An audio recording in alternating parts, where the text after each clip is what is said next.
Wala naman siguro sa atin yung gustong maiwan, kaya nasasaktan tayo kapag may taong lumilisan. Pero kagaya ng sabi ng Panginoon, kung talagang mahal ninyo ako, ikagagalak ninyo ang pagpunta ko sa Ama. Hindi ito dahil masaya lang tayo sa dadanasin ni Jesus na reunion sa kanyang Ama, kundi may maganda din itong maidudulot sa atin. Ang sabi ni Jesus sa John chapter 14, ipaghahanda ko kayo ng matutuluyan sa bahay ng aking Ama. Pinaghahandaan ni Jesus ang pagsapit natin sa buhay na walang hanggan sapagkat doon niya tayo gustong dalhin.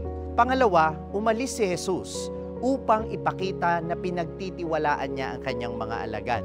Naalala ko po nung bata ako, pag umaalis ang mga magulang ko, ako ang in charge sa bahay at yon ang nagturo sa akin na maging responsable.